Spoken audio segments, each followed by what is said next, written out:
it's a shame to stop there, isn't it? It's so inconclusive. You play the whole piece, obviously, right?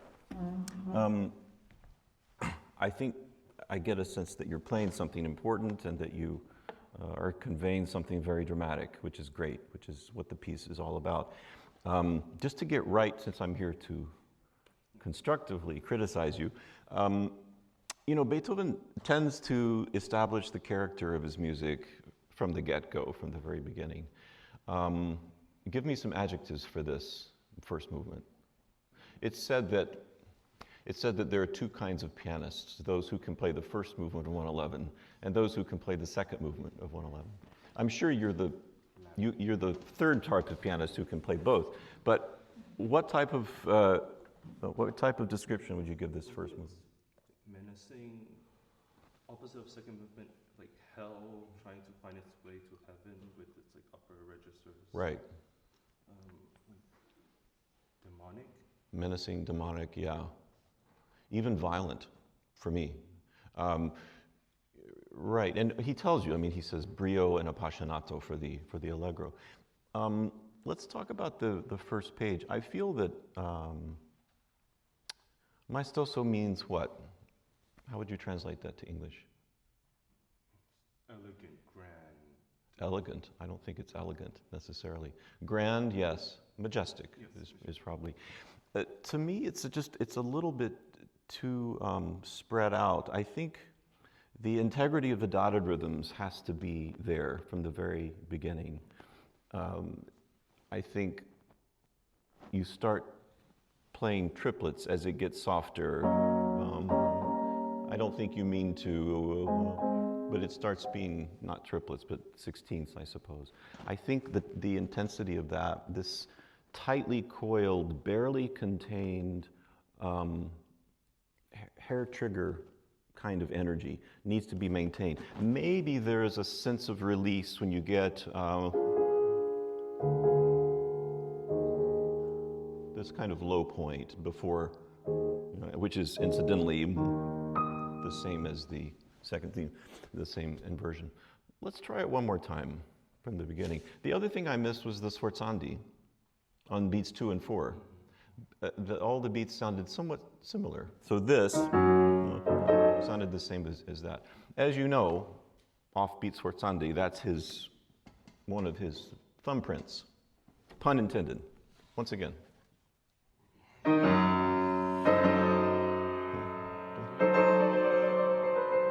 Yeah, I disagree with relaxing. You tend to get a little sweet there. Not only is the fourth beat longer, but I think it gets pretty. And you're not playing 30 seconds. I would be rock solid. I think this is granitic music. There are other places where you can be espressivo. Don't play the first 2 octaves so loud. And then you have the opportunity to really do the sforzando. Yeah, are you a little scared of the leap? Yes. Yeah, you seem a little nervous. Make it an up, down, so down, up.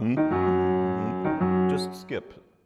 Yeah, 1 gesture takes care of 2 octaves. Good.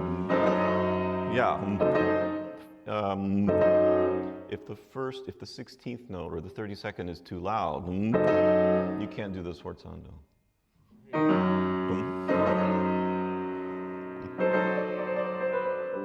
Good.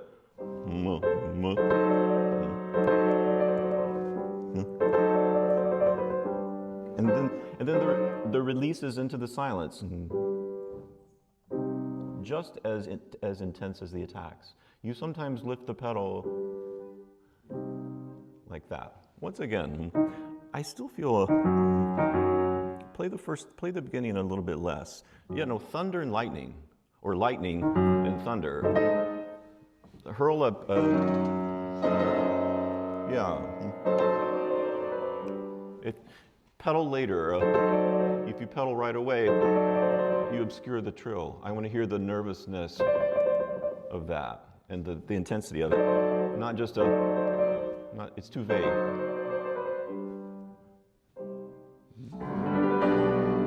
You know, I wouldn't resolve as if it's the finish of something. I hear it as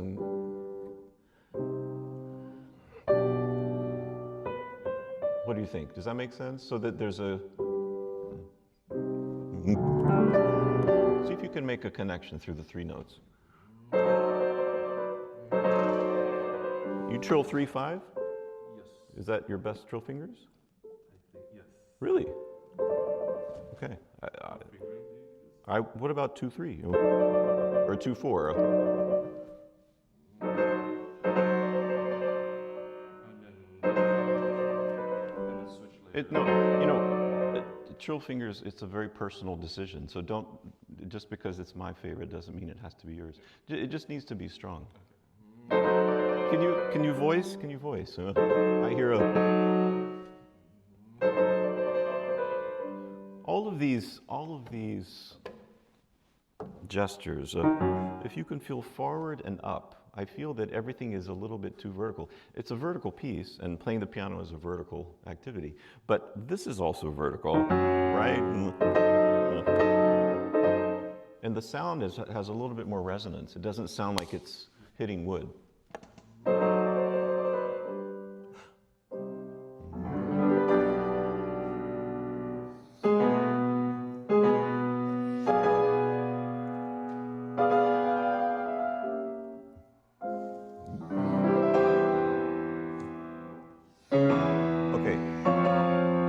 Is this the most? Is the third time is the biggest? Yeah, fine.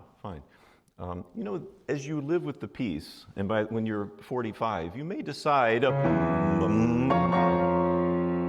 distort some of the dotted rhythms, but just be careful that it doesn't become casual sounding, or somehow. This is maybe a good time for me to ask you, because it's related to the character of these dotted rhythms. Is there a relationship between the tempi of the maestoso and the allegro, in your opinion? Are you trying to find a common denominator? For me, no. No? Okay, why not? I feel like this is like it's like an introduction. Like this is obviously for me like more strictly tempoed. Right. I would like to suggest to you, quite vehemently, another point of view. I think, yes, it is an introduction to the piece, but things do return. The sequence of these three diminished seventh chords returns later in, for example, that, and also on the last page. So that's motivic, as well as the stress on the second beats. We're going to encounter that a lot in the allegro as well. And plus just this kind of earth-shaking, fateful character. You know, for those of you who might not know the piece or don't have a score in front of you, the maestoso ends with a rumble in the bass of 32nd notes, right? And then when the allegro starts, the rumble becomes 16ths, right? Now, if there was ever a metric modulation, I think this is it, in my opinion. It's the only way that he could have notated it. You know, if it was Elliott Carter, he might have written eighth equals quarter note or something like that. But I think the maestoso should relate to the allegro. I think they're directly, one leads to the other. I couldn't quite hear your rumble in the 30 seconds, so I wasn't sure what you're doing, but I think you sped up, yes, which is what a lot of people do. Or people will play this in the maestoso tempo, and then when they get here, they get faster. Just because people do something doesn't mean it's a good idea. I think can we experiment with something? What is your tempo of the allegro? Just play the... Yeah. Would you consider slightly faster? I think you have the chops for it. It just lacked a little bit of this, of being on edge to me. Yeah, something like... Something like that. So if that's your allegro...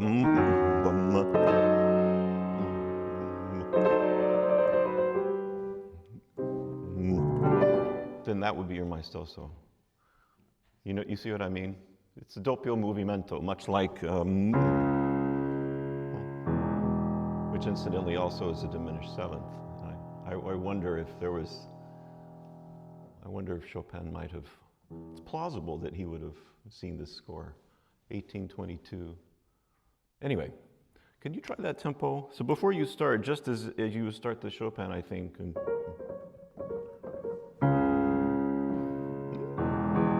I would think of the first theme. So think of, and then start the maestoso. And 3.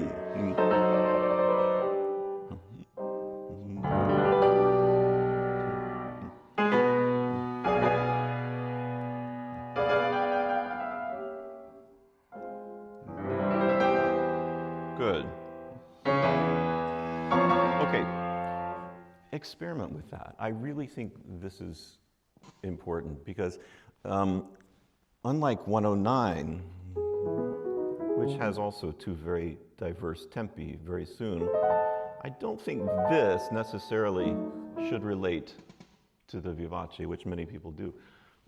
I think that's about maximum contrast. But in this case, I think it's notated. I don't think I'm making this up. And maestoso doesn't mean slow. He didn't write grave. It's not like this, right? So keep that energy. And be sure, I still feel like you get a little fuzzy. It's just a little too dolce. I would keep it tense. I mean, tense is a dirty word in piano playing, but the musically tense. Listen to the releases. It's too short. Real eighths. Good.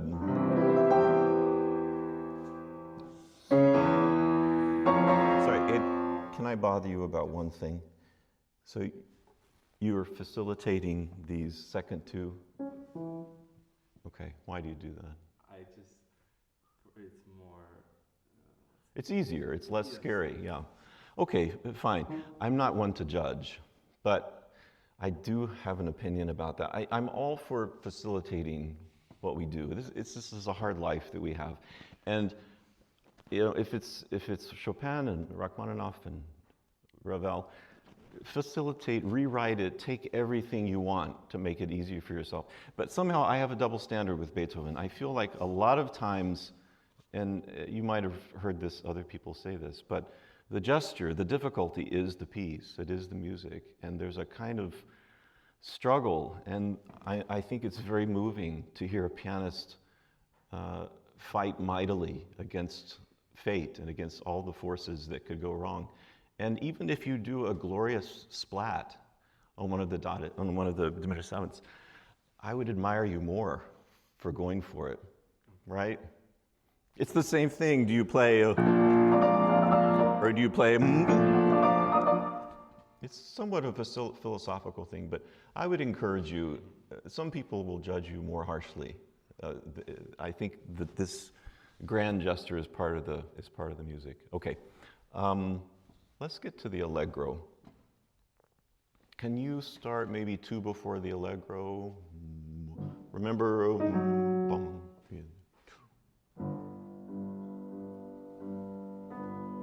subito pianissimo. Yeah, can you say pianissimo? No diminuendo. This is, then the bottom drops out.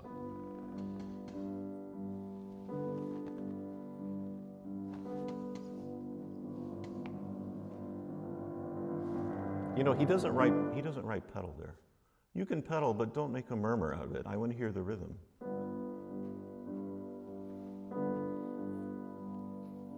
Shh.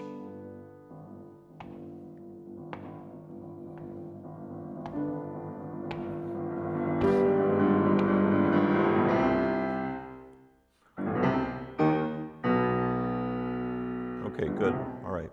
So you'll experiment with that tempo relationship. It's interesting. I would say 70% of the time you come away from the third note. You did it here. That's not what he writes. You always have to, and it's fortissimo. Is that the most you have? No, you. Yeah, and a little more leading towards it. You can place it a little later, the B natural.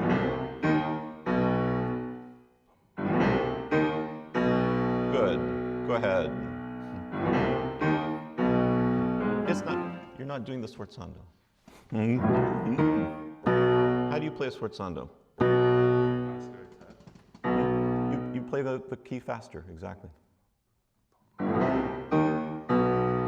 What about you make, these are ups, that's a down. It's not, I don't think it's enough, personally. Go.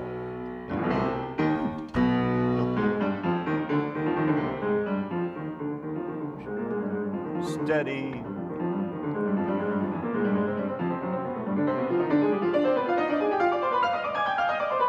Good. You know, don't give us beats. Give us the pattern, which is 3/16 notes. Because there he wants the beats accented. Yes. Once again.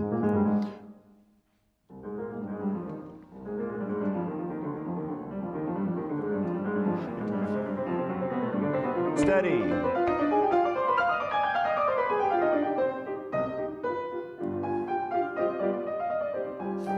Yeah, it's an interesting, almost every time this motive is stated, it's strong and risoluto.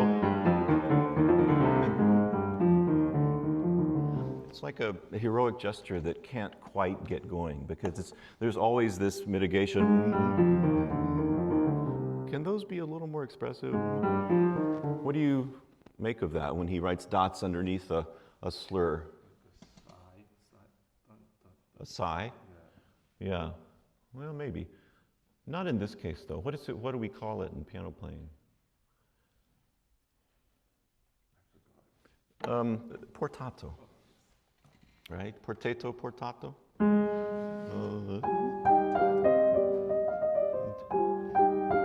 Maybe pedal each one. There's something pathetic about it. Pathos in the Greek sense. Like you're soft consonants, maybe. I think yours tend to be too legato.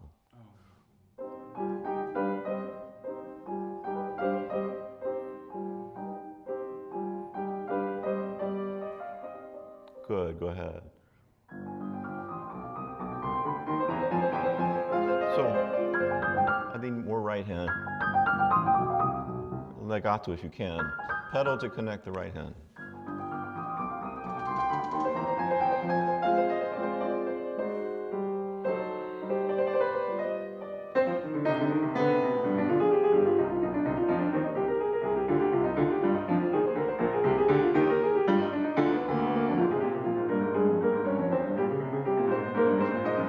Good. You know, I think these small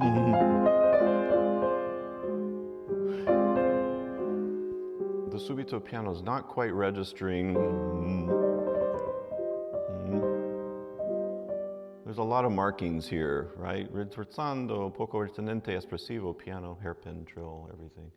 Make sure that you take care of these. I find details fascinating, and I feel that sometimes you haven't fully sublimated them or perhaps tried to make them work. Another example is with these slurs. Sometimes I hear a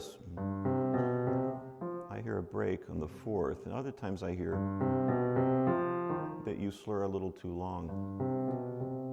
You know, it's not just a piano teacher, do the right slurs. I think it's, these little details are the gateway to the music. They're not the piece itself, but they're important to, as I say, get inside you, and then when you're on stage, you forget about it. Okay? Can you do that one more time? Maybe from here.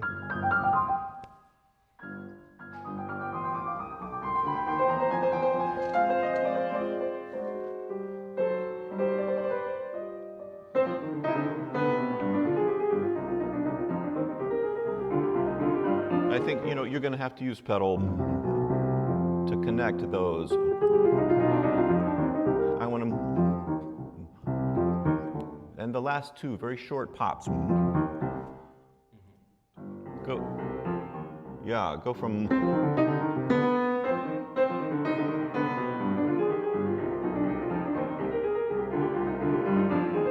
know, which hand is the most important here? Yeah, maybe. I don't actually know the answer. I think they're both pretty important, though, in a fugato kind of way. At least you need to pay attention to them. I think I need more. Group the sequences forward. The left hand is a little flat now. I'm sorry, the right hand is flat because you're listening to this. Try to hear both.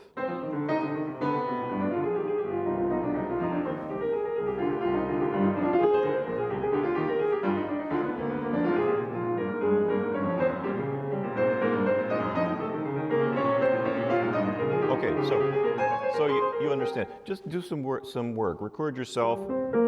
I hear. I need to. I think the end of the slur is different than the two staccati, right?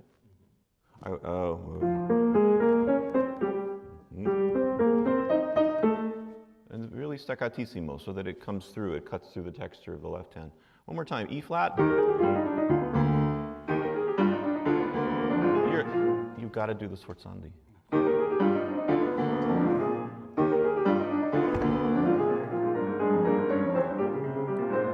Bop, bop, bop.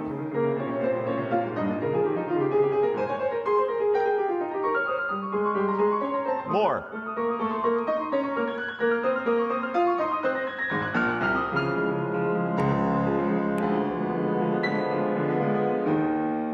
Good.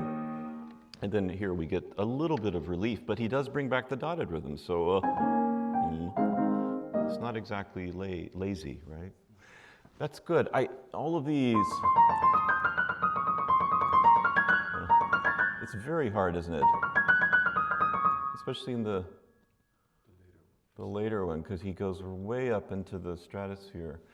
But again, I think it's one of the powerful and moving things about this music is this pushing of limitations and sometimes asking more of you than you're able to give. And there's this struggle against the instrument and being asked to intensify and crescendo in the weakest register of the piano and fighting against that. I think that's part of the piece. That's part of this first movement.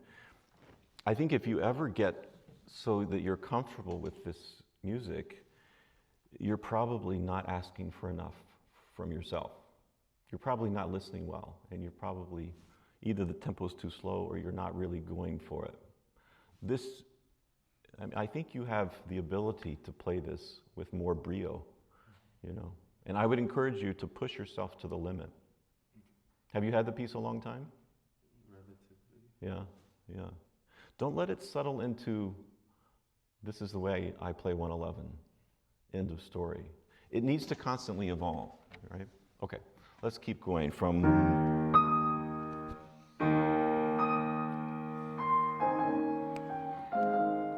Do you need to...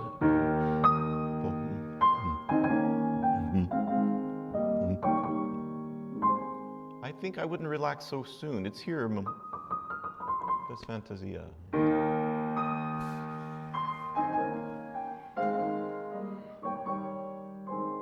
You know, there's no slur there. There's a slur.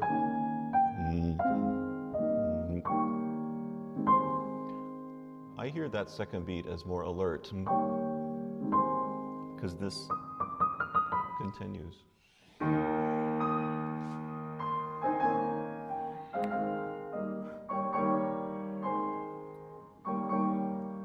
Try 5-2-1. 5-2-1. Yeah. Why am I suggesting that fingering? Because it tilts the weight of the hand to the pinky.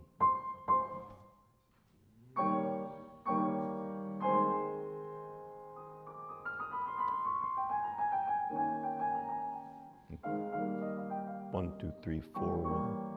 1, 2, 3. Religioso. Or slower, adagio, he says. And give a beautiful. This is the place where you can have this moment of human expression before it goes back to hell. It all goes to hell.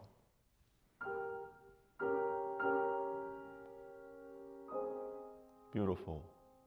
Yeah, but it's a quarter note. You can't hold these notes just indiscriminately till you feel like releasing them.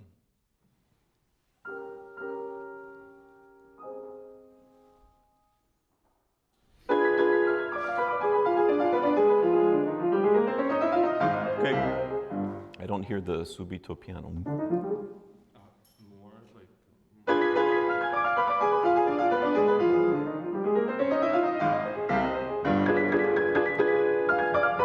What's your fingering here?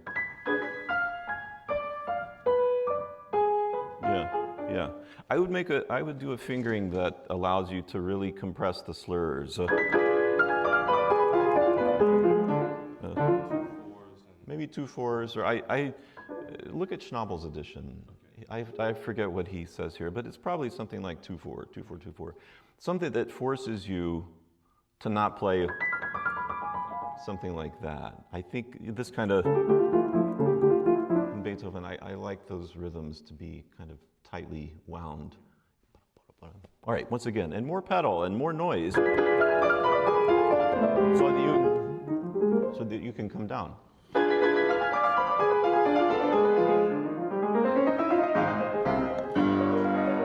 To there, yeah.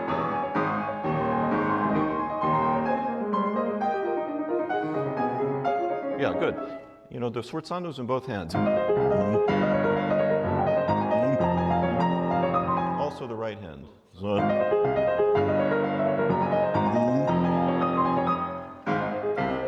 but you know, it's not legato. Very active. More.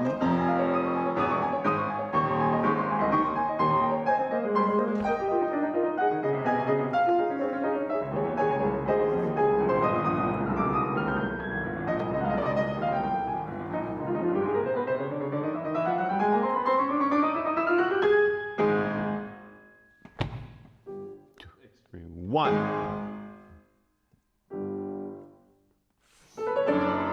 It's the wrong rhythm. 1 and 2. You took time in these places. Again, second beats, right? From the very beginning. 1, 2, 3, 1. Right in time.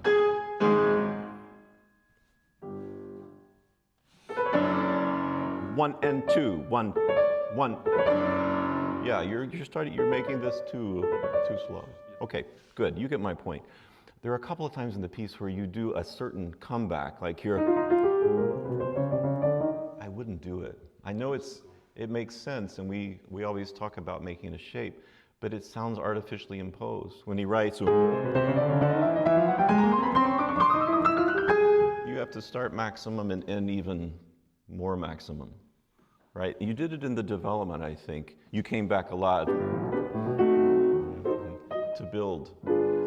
I don't think it works in this music. It just feels like an idea looking for a sequence, you know. So don't do it. Can you do it one more time from these are 30 seconds.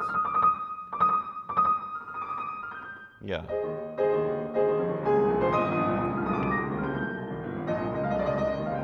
More.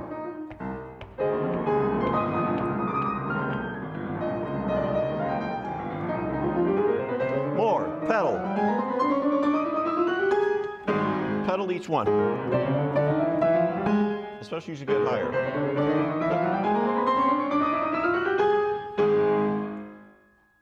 Good. There's no sforzando though. Be careful. It's just stay strong. Okay, great. That's the idea. I don't want to make the piece impossible for you, but I want you to go for a certain character that's really almost unhinged. I think that's the kind of Beethoven this is. last movement of Appassionata, first movement of Appassionata. You know, it's you know the kind of storminess. Ninth Symphony, certain places in the Ninth Symphony, or the beginning, or the first movement of the Fifth Symphony. These really fateful and somewhat terrifying visions of something different. So just go for it. And I think you really have the ability to do it well, right? Good job. Nice to hear you, Bravo.